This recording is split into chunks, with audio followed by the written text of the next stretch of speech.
जैन दोस्तों, स्टार्ट करते हैं क्वांटम कैट सीरीज में एवरेज का लेक्चर नंबर 8। और अभी तक हम 35th क्वेश्चन तक कर चुके हैं, जिसमें 33rd क्वेश्चन हमारा रह गया था। उससे हम स्टार्ट करते हैं। आज देखो, ये क्वेश्चन था आपका कि अमन वर्मा की फैमिली में 5 मेंबर है। अमन, उसकी वाइफ, एक सन और 2 डॉटर है। तो हमने डायग्राम बनाया था।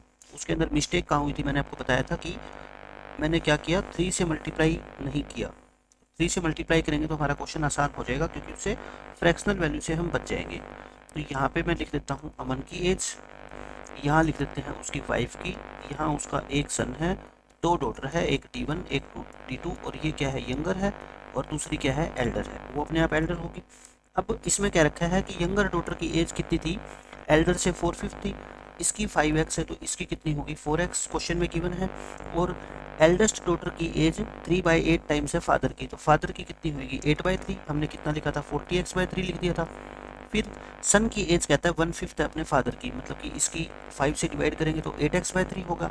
मैं कह रहा हूँ इसको हर एक टर्म को 3 से आप मल्टीप्लाई कर लो, ताकि ये फ्रैक्शनल वैल्यू गायब हो जाए। तो 3 से मल्टीप्लाई करोगे तो 40x हो जाएगा, ये कितना होएगा 8x, ये 12x, और ये कितना होएगा 15x। आगे अब क्वेश्चन के अकॉर्डिंग आपको क्या कह रखा है, देखो अकॉर्डिंग टू क्वेश्चन, कि आज से 4 साल पहले उसकी जो वाइफ थी ना, उसकी एज 8 गुना थी अपने बेटे की। तो बस वाइफ की एज 4 साल पहले बेटे की एज 4 साल पहले कितनी होगी बताओ, 8x-4, इसका 8 गुना, यानी कि 64x-32 थी।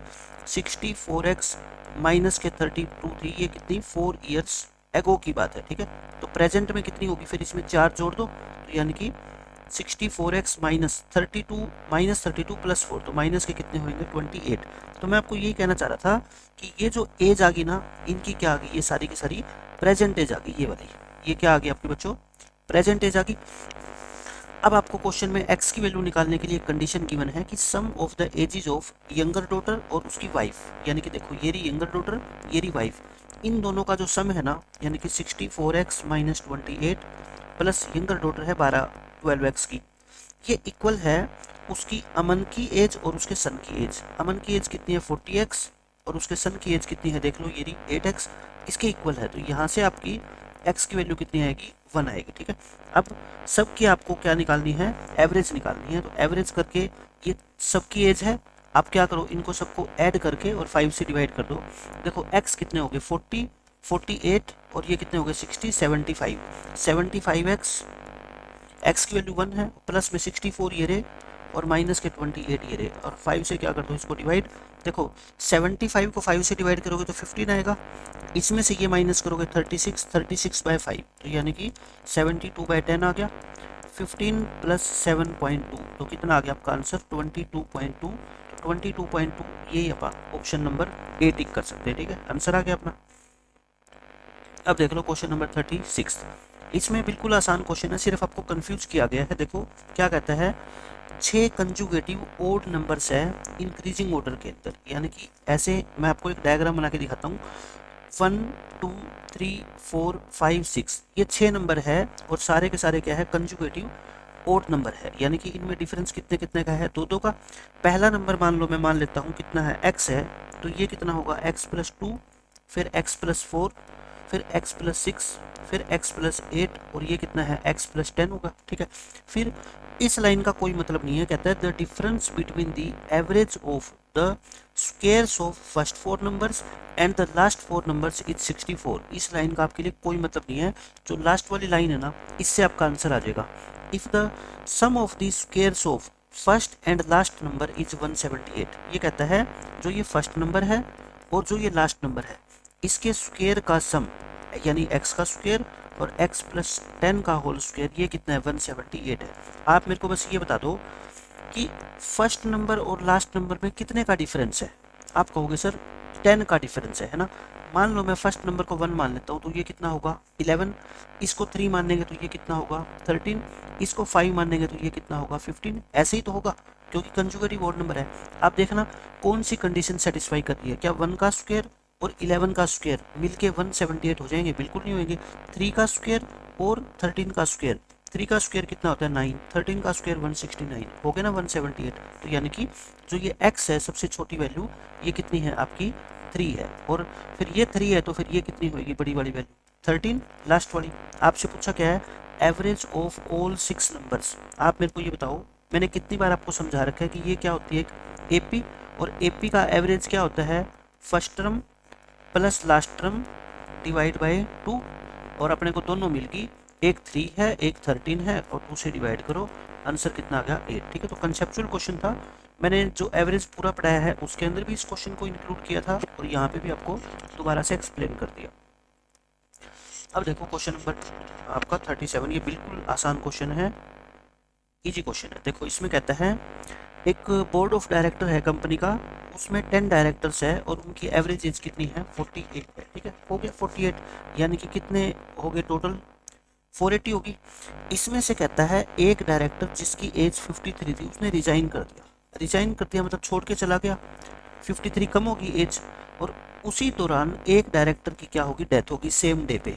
मान लो जिस डायरेक्टर की डेथ हुई है उसकी एज हमें नहीं पता, मान लेते हैं वो कितनी थी, एक्स साल का था, कहने का मतलब इतनी होगी अब टोटल एज। ठीक है, ये गए दोनों। फिर क्या कहता है, एक नया डायरेक्टर कंपनी में आ गया जिसकी एज 34 है, तो 34 प्लस कर दो, जो चले गए उसको माइनस कर दो, जो आगे उसको प्लस कर दो। अब आप मेरे को ये बता दो, कंपनी में डायरेक्टर कितने हो गए, 9 हो गए, पहले 10 थे, एक ने रिजाइन किया, एक की डेथ होगी, एक नया आ गया, तो अब कितने हो गए, 9। उस कारण कहता है नेक्स्ट ईयर इसी मंथ में उन 9 डायरेक्टर की एवरेज एज 46 हो जाएगी, अगले साल 46 होएगी, तो इस साल कितनी है, 45 है ना। तो यानी कि ये जो टोटल एज है ये किसके इक्वल है, 45 के। बिल्कुल आसानी से एक्स की वैल्यू निकल जाएगी यहाँ से, कितनी, 56। कहने का मतलब जो नया डायरेक्टर आया है उसकी एज कितनी है, 56 है, तो आंसर कितना आएगा 56।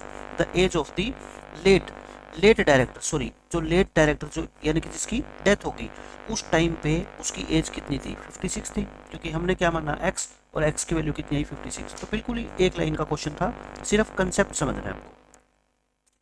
अब इसमें देखो ये भी अच्छा क्वेश्चन है, इसमें कहता है एक ऑफिस में एवरेज वेट 24 इम्प्लॉयज का 60 है। ठीक है, ये 24 इम्प्लॉयज हैं और इनका एवरेज वेट कितना है, 60, यहाँ लिख देता हूँ मैं, लिख दिया। फिर कहता है अगर n और इम्प्लॉयज को इंक्लूड कर लें जिनका एवरेज कितना है, 54 है, यानी कि n और आगे इनका एवरेज कितना है, 54। ग्रुप मेथड से कर रहा हूँ मैं, ग्रुप बन गया कितने इम्प्लॉयज का बताओ, 24 प्लस में n का। फिर ये कहता है total number of employees in the office कितने हैं, आपको ये बताना है, यानी कि 24 तो पहले थे, n और आगे अब कितने हो गए, 24 प्लस n, ये कितने हैं आपको इसकी वैल्यू बतानी है। गिवन क्या है कंडीशन, क्वेश्चन में ये पढ़ लो ध्यान से, the new average weight of all 24 plus n employ is a whole number, कि जो ये नया वेट है ना, एवरेज वेट, ये मैं मान लेता हूँ a है। ठीक है, और a क्या है, यहाँ पे एक होल नंबर है, आपको ये कंडीशन गिवन है, तो मैं यहाँ से a की वैल्यू निकाल के दिखाता हूँ ग्रुप मेथड से। क्या करते हो बताओ, इन दोनों की मल्टीप्लाई करते हो और इन दोनों की मल्टीप्लाई करोगे, और a की मल्टीप्लाई करोगे किससे, 24 प्लस में n से। आप a की वैल्यू निकालो यहाँ से, तो कितनी आ गई, ये 1440 और ये 54n और अपॉन में 24 प्लस n। अब आपको एक कंडीशन यूज करनी है, क्या कि a क्या है, एक होल नंबर है, आपको है ना n की ऐसी वैल्यू पुट करनी है यहाँ पे जिससे कि a एक होल नंबर रहे। ठीक है, समझ रहे हो आप मेरी बात। ऑप्शन का यूज करेंगे, लेकिन इस क्वेश्चन में ऑप्शन का यूज आपको बहुत समझदारी से करना है। कैसे, वो मैं आपको समझाता हूँ। आपको जो ऑप्शन गिवन है, मेरे को ये बताओ ये क्या है, ये है total number of employees in the office, और टोटल नंबर ऑफ इम्प्लॉयज कौन से, 24 तो पहले थे और n और आगे, तो ये कुल मिला के जो इम्प्लॉय है ना वो 24 प्लस n है, समझ रहे हो। लेकिन हमारा जो n है वो कौन सा n है, जो इम्प्लॉयज नए आए हैं। तो आप क्या n की जगह 36 पुट करके देखोगे ऑप्शन में, आप कहोगे जी बिल्कुल नहीं, क्यों, क्योंकि ये 36 तो है टोटल इस टाइम ऑफिस में कितने इम्प्लॉयज है, लेकिन हमारे वाला जो ये n है ये है नए इम्प्लॉय। इसका मतलब जो ऑप्शंस है, जो हमारे ऑप्शंस है उसमें से हम 24 माइनस करके 24 माइनस करके यूज करेंगे। समझ आ गई मेरी बात, क्यों माइनस कर रहे हैं, क्योंकि ऑप्शन के अंदर जो वैल्यूज गिवन है ना, ये किसकी वैल्यूज है, 24 प्लस n की वैल्यूज है, ये किसकी वैल्यूज है, सारी की सारी 24 प्लस n। लेकिन हमारा जो ये n है ये क्या है, सिर्फ नए इम्प्लॉयज है, ये वाले नए इम्प्लॉयज। तो देखो मैं फर्स्ट ऑप्शन का यूज करना चाहता हूँ, आप मेरे को बता दो 36 में से 24 माइनस करो, n की जगह 12 पुट करो। n की जगह 12 पुट करने से आप बस मेरे को ये बता दो क्या a ये कितना आएगा 36। देखो ये तो 36 से पूरा पूरा कट रहा है ना 4 जा पे, और इसको अलग डिवाइड कर दो, ये भी पूरा पूरा कट रहा है। देखो ये 3 पे कट गया और ये 18 पे कट गया, यानी कि 58। और 58 क्या होता है, एक होल नंबर। तो पहला ऑप्शन आपका क्या हो गया करेक्ट, और आंसर आपका आ गया। बाकी कोई भी ऑप्शन आप पुट करके देख लेना, आपका कोई भी होल नंबर नहीं देगा, ठीक है। जैसे 30 है, 30 में से 24 घटाओ, कितना आ गया 6। 6 पुट करके देखोगे होल नंबर नहीं आएगा। 34 में से 24 माइनस करो 10, 10 से होल नंबर नहीं आएगा। 25 में से 24 घटाओ एक, एक पुट करके देख लो होल नंबर नहीं आएगा। किसी से भी होल नंबर नहीं आएगा, सिर्फ इससे आएगा। तो आंसर कितना आ गया आपका 36। अच्छा क्वेश्चन है, लेकिन एक बार अगर आपके सामने कोई एक्सप्लेन कर देगा तो आपको चीज़ें समझ आ जाएगी। अब देखो क्वेश्चन नंबर 39। इस क्वेश्चन में क्या कहता है, ये भी अच्छा क्वेश्चन है, लेकिन मैं आपको बिल्कुल बेसिक तरीके से इस क्वेश्चन को कराऊंगा। इसमें कहता है 1982 में किसी नर्सिंग होम में 100 नर्सें थी, उनकी एवरेज एज कितनी थी 50 ईयर। मतलब मान लो हर एक नर्स कितने कितने साल की थी, 50 ईयर्स की थी। 84 में यानी कि 2 साल बाद 20 नर्स रिटायर होगी जिनकी एज 60 ईयर थी, जिनकी एवरेज एज 60 ईयर थी। ये बात कब की कर रही है, 1984 की। मैं 1984 पे आ जाता हूँ, ठीक है। 1984 पे आ गया। आप मेरे को बताओ, मैंने ग्रुप मेथड के अंदर क्या बता रखा है आपको, 20 नर्स चली गई तो कितनी रहेगी 80 तो ये, और 20 जो चली गई ग्रुप मिलके बन के कितना हो गया 100 का हो गया। अब आप मेरे को बता दो कि इन 100 की 100 नर्स की एवरेज एज 1984 में कितनी हो जाएगी। 50 तो पहले थी, 2 साल के बाद ये कितनी हो जाएगी 52 की। जो छोड़ के गई उनकी एज कितनी है 60। तो इन 80 की यानी कि जो बच गई इनकी एज निकाल लूँ मैं, पहले इनकी एज निकाल लेते हैं। तो कितनी हो जाएगी 80x प्लस में 1200, और ये कितने हो गए आपके 5200 हो जाएंगे। तो x की वैल्यू कितनी आ गई 50। मेरे कहने का मतलब ये है 1984 में जो नर्स बच गई ना अब 80, उनकी एवरेज एज कितनी है 50 है, ठीक है। ये तो आप बहुत आसानी से निकाल ही सकते हो। फिर कहता है बात आई 1987 की, यानी कि अब 1987 की बात आ गई। अब 40 नर्स और आ गई जिनकी एवरेज एज कितनी है 38 है। तो मेरे को बताओ 1987 में पहले नर्स कितनी थी 80 थी, 40 और आ गई। इन 80 की एवरेज एज बता सकते हो मेरे को, 1984 में थी 50, तो अब कितनी हो जाएगी 50 प्लस में 3, क्योंकि 87 में आ गए ना, 3 साल और बढ़ गए।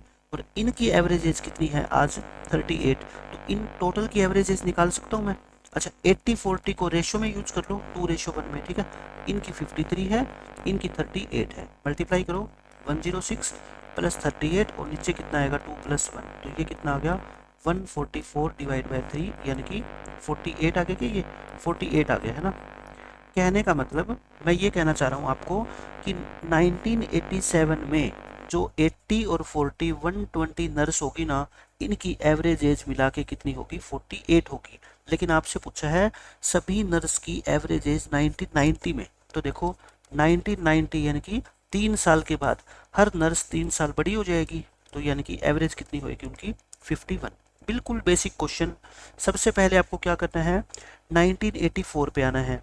1984 में मैं ये कह रहा हूँ जो 80 नर्सिज बच जाएगी 20 के रिटायर होने के बाद, उनकी एवरेज एज कितनी रह जाएगी 50।